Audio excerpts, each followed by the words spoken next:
आखिर क्या कारण है कुछ जीवों की लंबी उम्र का। हेलो दोस्तों, स्वागत है आपका हमारे यूट्यूब चैनल वंडरफुल रहस्य में। दोस्तों, आप लोग तो जानते ही धरती पर बहुत सारे जीव जंतुओं का जमावड़ा है। यहाँ पर जीवित रह पाना हर प्राणी के लिए आसान नहीं है। जो जीव जंतु मौसम और वातावरण के हिसाब से खुद को चेंज करते रहते हैं वही सर्वाइव कर सकते हैं अथवा उनकी मृत्यु तय है। कुछ जीव जंतु इन्हीं कारणों से विलुप्त भी हो चुके हैं, जैसे कि डायनासोर। इस टाइम तो गिद्ध भी अपने अंतिम चरम सीमा पर पहुंच चुके हैं। सर्दियों के मौसम में आप और हम तो मोटी मोटी स्वेटर और जैकेट पहन लेते हैं, आग जला लेते हैं और रात में घर के अंदर रजाई ओढ़ के सो जाते हैं। लेकिन जानवरों के आसपास तो ये सब सुविधाएं नहीं होती हैं। ठंड के मौसम में कुछ जानवर एक प्रक्रिया करते हैं जिसे हाइबरनेशन कहते हैं। इस प्रक्रिया को शीत निद्रा भी कहा जाता है, जिसमें प्राणी लंबे समय के लिए निद्रा में चला जाता है, जैसे कि भालू, सांप, मेढक, गिलहरी और जंगली चूहे, जो ठंड से बचने के लिए हाइबरनेशन जैसी प्रक्रिया का सहारा लेते हैं। इस प्रक्रिया में ये जानवर खुद को 3 से 4 महीने के लिए निद्रा की स्थिति में लेकर चले जाते हैं। इस दौरान उनका मेटाबॉलिज्म बहुत ही कम हो जाता है। इस दौरान ये जीव जंतु कुछ भी नहीं खाते पीते हैं, इनका हार्ट बीट भी बहुत कम हो जाता है। हाइबरनेशन में जानवरों को देखकर ऐसा लगता है मानो वे मर चुके हैं, जिंदा ही नहीं है। इनका शरीर का तापमान और वजन भी बहुत ज्यादा कम हो जाता है। हाइबरनेशन की प्रक्रिया में कछुए सबसे आगे है। कई बार तो यह देखकर समझ पाना भी मुश्किल होता है कि ये मर गए हैं या जिंदा है। कछुओं के हाइबरनेशन के दौरान तो कई बार यह देखने को मिला है कि उनके शरीर पर मिट्टी और उस पर घास तक उग जाती है। कछुए का हाइबरनेशन का पता लगाने के लिए वैज्ञानिकों ने सेंसर लगाया और लगभग 10 सालों तक उसका अध्ययन करते रहे और अंत में जाना कि कछुए 2 से 5 महीने तक हाइबरनेशन कर सकते हैं और गर्मियों तथा सर्दियों में ये जमीन के अंदर गड्ढे खोदकर अंदर चले जाते हैं। दरअसल में कछुए ठंड के साथ साथ बहुत ज्यादा गर्मी भी बर्दाश्त नहीं कर सकते हैं। कई बार तो हाइबरनेशन में जाने के बाद इन जीवों के लिए मौत का कारण भी बन जाता है, क्योंकि हाइबरनेशन में इन्हें जगाने के लिए कोई अलार्म नहीं होता है। ये जीव मौसम पर निर्भर रहते हैं। कई बार तो हाइबरनेशन में जाना इन जीवों के लिए मौत का कारण भी बन जाता है, क्योंकि हाइबरनेशन की प्रक्रिया में इन्हें जगाने के लिए कोई भी अलार्म नहीं होता है। ये जीव सिर्फ मौसम पर निर्भर रहते हैं। कई बार बहुत ज्यादा मिट्टी जम जाने के कारण खुद को उस स्थान से निकाल ही नहीं पाते हैं। इस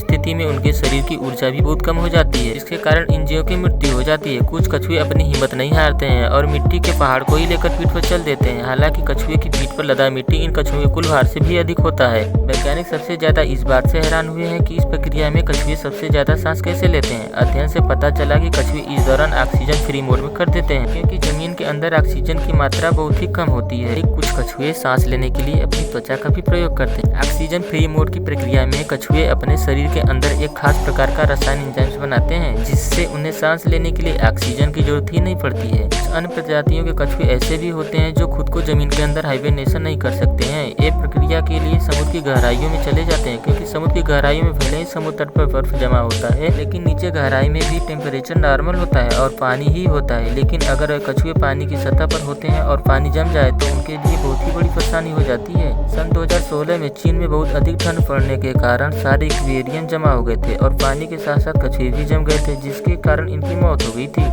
कई बार तो मछलियां और अन्य जीवों के भी जमने की फोटो चीन से आई थी। हालांकि मछलियों का मेटाबॉलिज्म बहुत ही कम होता है। बर्फ जमने के कारण पानी में ऑक्सीजन की कमी होने लगती है, जिससे मछलियां ना तो ज्यादा गहराई में रह पाती हैं और ना ही सतह पर। कुदरत का बनाया हुआ नियम तो सभी को पालन करना ही पड़ता है, फिर चाहे वो कोई भी हो। वुड फ्रॉग जो कि सबसे ज्यादा लकड़ियों और पेड़ों पर रहता है, उसका हाइबरनेशन का तरीका ही सबसे अलग होता है। ये किसी अच्छी जगह में अपना ठिकाना बना लेते हैं और अपनी शरीर के ऊपर एक लेयर को जमा होने देते हैं। इस दौरान मेढक के अंदर कई सारी प्रक्रियाएं होती हैं और शरीर में लीवर, प्रोटीन और ग्लूकोज का निर्माण करने लगता है, जिससे उन्हें सांस लेने और खाने की जरूरत ही नहीं पड़ती है और ये मौसम के समान होने तक ऐसे ही रहते हैं। इस दौरान वह एकदम से निद्रा में चले जाते हैं, ना हिलते हैं और ना ही डुलते हैं और ना ही कोई कार्य करते हैं। दोस्तों, अपने गिलहरी को तो देखा ही होगा। इनकी गिनती सबसे ज्यादा हाइबरनेशन करने वालों में की जाती है। ये 8 महीने तक इस तरह से रह सकती हैं। ये बिल्कुल इंसानों से मिलता जुलता समय बिताती हैं। ये अपने इकट्ठे किए भोजन के सहारे लंबे समय तक हाइबरनेशन की प्रक्रिया में रह सकती हैं।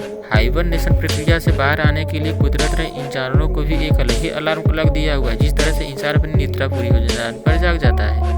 दोस्तों, आप लोगों को बता दें कि वैज्ञानिक इस टाइम इंसानों पर भी इस प्रक्रिया का शोध कर रहे हैं। अगर से सक्सेसफुल रहा तो इंसान भी एक लंबी उम्र तक जीवित रह सकते हैं, बहुत ही कम भोजन और बहुत ही कम खर्च में दूसरे ग्रह पर जा सकते हैं। लेकिन दोस्तों, अभी तक ये संभव नहीं हो सका है। एक कुदरत का अलग ही जलवा है। फ्यूचर में क्या होगा कोई बता नहीं सकता है। तो दोस्तों, ये वीडियो आप लोगों को कैसा लगा कमेंट बॉक्स में जरूर बताएं और वीडियो को लाइक करके चैनल को सब्सक्राइब करना ना भूलें।